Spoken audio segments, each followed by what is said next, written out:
Welcome to She Does Tech, where we tell the career stories of women in tech and highlight some of the career opportunities that you might not be aware of. And I'm really excited to be here today talking with Julie Gaiaschi, and she is the CEO and co-founder of the Third Party Risk Association. And I just love the story of how you started the association. But Julie, why don't you tell us just a little bit about what does that mean? What do you do? That's kind of where we Okay, want to yeah, start. yeah. So Julie Gaiaschi, CEO, co-founder, Third Party Risk Association. What I do is really form the strategic vision for the Third Party Risk Association. So working with all of our team members and community to really create products and services that the community really needs for free.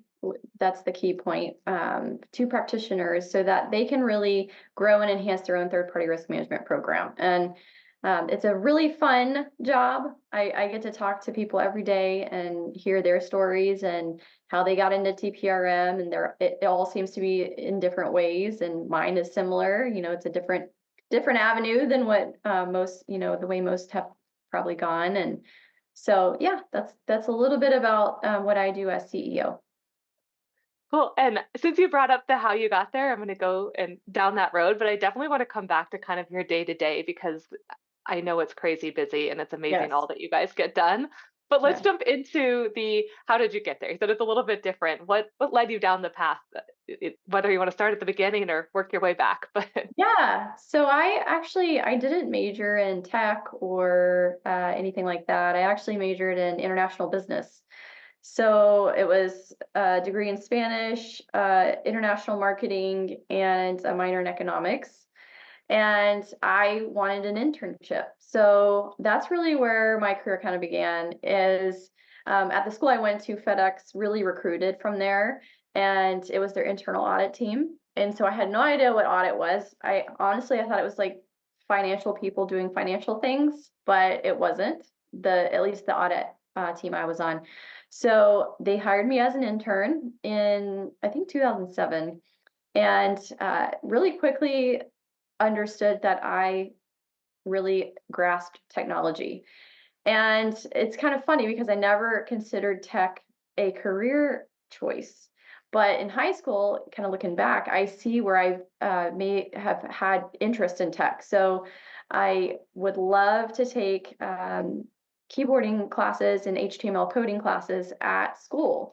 And one day my computer teacher said, "Hey, why don't you just join the computer club and just tell everyone that you're running for president?" And I was like, "What?" And he said, "Yeah, just do that."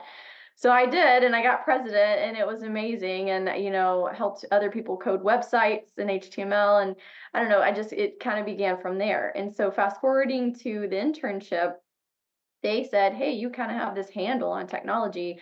Why don't we loan staff you to the technology team?" So I said, "Great, that sounds good." Started doing technical audits and just loved it. I really loved understanding how processes worked and where information came from and how it was secured and all the controls behind it, and getting to talk to all of the staff about these really cool things that I just love to nerd out on. And so then after FedEx, moved to Iowa and worked for Blue Cross Blue Shield as an IT auditor, and just kind of climbed that audit pathway and did a whole audit of their tech stack, which is really how I became more educated in IT. The great thing about my leader at that time was he understood I was interested in it but needed more education. And since I didn't go to college for it, what he did was laid out a whole development plan on the whole tech stack, auditing the whole tech stack. And so he would bring contractors in, and as a part of the contract, he would say, "You have to train Julie." So I would do these tech stack audits, and they would train me at the same time, which I thought was fantastic. And so it took like 3 years to get through all of that. And then at that same time, I was making connections with all of technology. I was really um, attending their staff meetings, their trainings, all that. They really allowed me to do that. And as a part of those relationships, that's where security kind of tapped me on the shoulder and said, "We really need a third party security program. Can you help us create one?" And so that's when I moved into really getting more into third-party risk management. I was already doing vendor audits, so I had that background, but then really creating a whole program from scratch was a whole different ballgame. And so I would attend conferences and really benchmark off of peers, and that's where I met my former partner at one of those conferences. And I said, if we have these questions, others do as well. So um, just said, why don't we create a roundtable? And so we did that in 2017. And the first meeting had, I think, 12 companies, 12 or 15. And the fourth meeting had 125. And then that's when I said, why don't we create a vendor agnostic, nonprofit, professional association for this industry? Because one didn't exist at the time. Um, and we did that. We worked on it in 2018, launched in 2019. Now, I didn't fully move over to TPRA right away. I actually took a non-leader role at a major bank as a third-party officer. It was more of an advisory role for a couple of years, and then transitioned fully to TPRA after that. So we've been around for the last 5 years, and that's kind of how I got into third-party risk management and how I created Third-Party Risk Association. Yeah, that's really cool. I Yeah. just in case someone's listening who doesn't really know about IT audits, just can you like give like a 30-second what is that job? What are you doing when you're doing an IT audit? So great question. And I used to go to career fairs and I have to try to explain that too. And it is kind of hard to explain to people. And if you are interested in tech, it is a great role because it's such a good stepping stone for any when looking to be in the tech profession because you get to kind of talk to all of the technology departments. So IT auditing is really understanding what framework organizations use from an IT perspective, so like NIST or some other framework, and making sure that within your own organization that they're following those controls, that framework, that they are, they've implemented strong security controls, that they have good monitoring going, that they're sending data securely, that, if they have their own data center, that data center is secured and that they're doing things the right way. So you're basically kind of you're the check to a lot of the processes that your own internal organizations are doing. And so that's why I really think audit is a great first step because you not only learn something new every single day, you get to have these great conversations with directors and VPs and executives, and they can then see what you really are capable of doing and the conversations that you can have, and might hire you, that's what happened to me. So it Funny, was that's great. Yeah. exactly my story, so to speak. Because Is it? I started helping out with a SOC audit internally, just figuring out what do we do, and then ended up helping companies go through their SOC audits and doing those internal control assessments, and then ended up leading the security team. Exactly the path. Because Yeah. you learn as you go. I think it's really powerful. In Mhm. your day to day, so you've like stepping away from that, because obviously that's not what you're doing now, but in taking on, building out an organization is a really big thing to do. And you Yes. super successful. I mean, it's growing really well, which is really fun to see. But can you tell me a little bit your kind of what is that day to day for you? What does it mean to do that work? Yeah, so it's different every day. I literally do something different every single day. But the main key things that I do is I listen to our practitioner community and I listen to our service provider community on what they need, what they feel like is missing from the industry, whether it's guidance, whether it's training, whether it's templates, whether it's tools or resources, whether it's conversations with government officials or regulators or things like that. And I try to bring that to the community. And by me, I mean we. We create things for the community, by the community, and offered to the community. And we want to make sure that the practitioner side is always free because it needs to be accessible. I think that's a big piece of why we exist, why we're a nonprofit, is because accessibility is so key when you are just starting out and it's hard to get that executive buy-in and you really don't even know where to start. We offer so many resources like the business case for third-party risk management and template inherent risk questionnaires and information security questionnaires and training videos and certifications and monthly and quarterly meetings. And getting you into groups that are specific to your industry and talking about regulations. So that is really what I do. I bring the two groups together, listen to what they're really asking for, and then as a team, we create a whole roadmap for how we're going to get the community these items that they need. And so I run our meetings. I put together our content with with our team. There's a lot of reviewing and editing. That's basically my job, and the team really is putting it together. So but yeah, that's basically day to day. So I'll any given day I'll have conversations with vendors or practitioners or regulators or our marketing team or our membership team, and looking and editing certain things and making videos and doing interviews and all kinds of stuff. And in doing this, what do you think? This, I'm thinking a little bit about advice for people who might want to get into any one of the things you've done. You've talked about the IT audit, the third party risk, and now running an organization yourself. But in going after any one of those, and maybe all three of them, do you Yeah. have advice? What do you think has made you successful in doing that?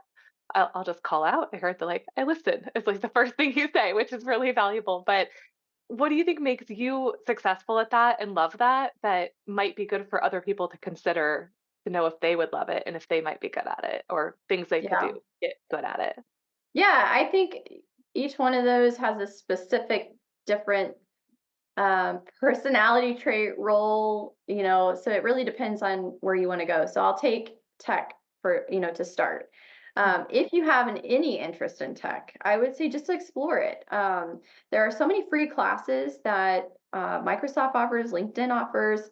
I don't know if all of the LinkedIn ones are free, but there's a lot of good classes that are for free. YouTube, just to start exploring and looking at videos and reading frameworks. That's exactly how I learned controls, is reading through the NIST framework and seeing how I could have conversations with people. The second thing about tech is it really is a collaborative role. So you really need to be able to talk to people, not forcing yourself on them, but really trying to understand what their needs are, because tech is really a service. It's really trying to service the rest of the organization to make them able to do business, to make their work secure, to make customer data secure. So it is a service. And so you have to go in it with that service mindset.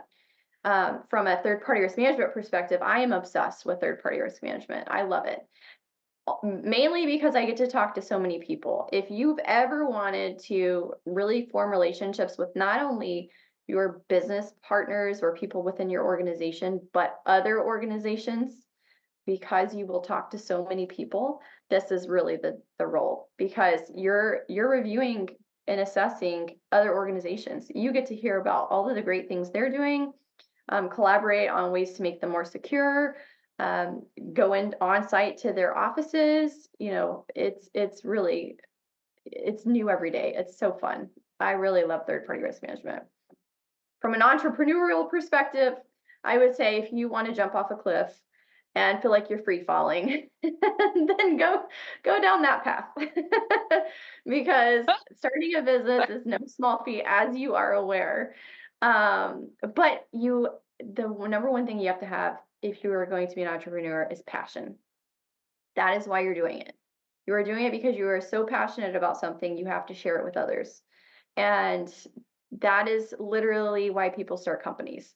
So, the other thing I would say specifically about entrepreneurship is the reason why a lot of organizations fail is because once they fail on a small thing or that first thing, they don't try again. They don't try anymore. You have to keep going. You have to have kind of thick skin. You have to be able to hear no and say politely disagree, that you know that you can do it, and keep going, because that is how you succeed. You fail fast, you keep trying, you listen to your customers, and you really provide that value that you're so passionate about. I can't agree with you more there, but I think it's also really valuable to hear that, you hear that a lot in tech startups of like fail, just keep like throw it at the Yeah. wall, keep going. But to hear that when you're talking about starting a association, that's a very different type of business, and it's the same, you know, get in there Thing. and just keep going. Yeah, that's really Yes. good. I love that. Um, I wanted to highlight just because of my own experience and hearing you say it too. I've read people, LinkedIn posts and heard people talk about like who's ever going to read these frameworks and like that's not the place to start. And I think it's so interesting because I've heard that a lot. And you said like I learned from reading the frameworks. To me, that is absolutely if this is what you want to do on the IT audit side in particular, Yeah, read the framework. Like that read the is frameworks. they state what you need to do, then go learn more to understand it with context, right? You're not going to Yes, be an expert, but if you don't know the frameworks, then you're not doing the job. So correct. I think that's so valuable. And it's free and it's there. Well, some of Yep. them are free, but um and I guess you talked a little bit about like getting into tech about your high school experience. Is there any moment that stands out to you that was the wow, I really love this? Because it wasn't necessarily that high school moment, even though you were getting into it. What was that moment that made you go, like, I really want to be in tech? I really love tech.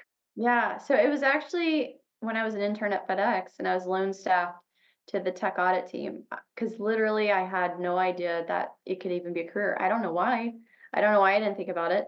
But I did at that time. And when I went through my first few IT audits, I was like, this is so fun. I literally can learn all day long.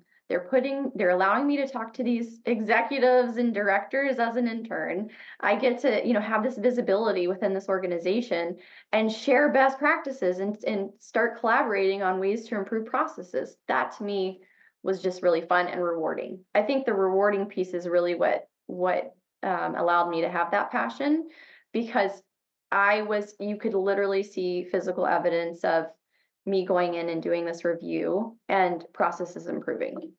So I think that's what I really liked. I think I like helping people.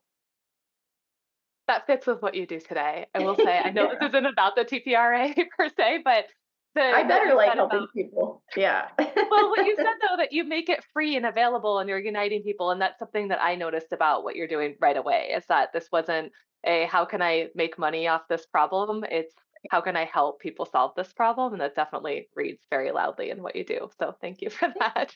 Yeah. Um, is there anything else that you feel like you want to share out there, or in notably, I mean, you mentioned one challenge is that, just keep going when you fail, but is there anything that you've seen as a challenge to get where you are that you think people maybe should go like reading the frameworks, like start there, and any other advice that you'd want to share with anyone looking to follow a path somewhere near yours or maybe the Yeah. same? Yeah. I think another important aspect of any career goal that you have, especially if it's one where maybe it's a challenge or maybe you feel like you can't do it or maybe you're being told you can't do it, is getting a mentor. The mentors can really help you evaluate your own thoughts, and that's important because if you're being told no and you know you could do it, but sometimes those no's kind of creep in and then you think, oh, maybe I can't. The mentor can really help you process that and really evaluate where you're at and help you with resources to get you to the next place. And even in our last Women in Third Party Risk Management call, we talked about mentors are important as well as champions. So those are more people in your organization that will actually go to bat for you and say, no, she can do this or he can do this. And here are the reasons why. And I think you should give them a chance or an opportunity. Having those people behind you can be everything. And that's why building that network, having those conversations with people, even if they're tough conversations, having them in a professional manner where you're still trying to build those relationships are really important because you never know who's going to help you or what doors may open because of the different things that you're doing. So I think that's the biggest thing. And then the other thing that I would suggest is just when you go into meetings or when you go, have tough conversations, to be prepared and have that confidence. And even if you don't have, if you even if you don't feel the confidence, just fake the confidence because people can read into that. People can read into your preparedness. And even if you're not as confident but you're prepared, you will come off as confident because you know what you're talking about. So those really helped me. And endurance if you are an entrepreneur. Yes. 100%. I love that. That is really great advice. Literally everything that you said has been yeah, if anyone is listening and looking to do this, this is really good advice. That's all I'm going to say. So, so yeah, no, thank you so much for joining us. This is great, and I so appreciate you taking the time. I do know you're busy, and so we love having you here. And look forward to Thank you seeing so you much. Thank you for soon. the opportunity. And Yeah. I'm just excited to see, you what you're building, and can't wait to see where it goes. So Oh, thank you.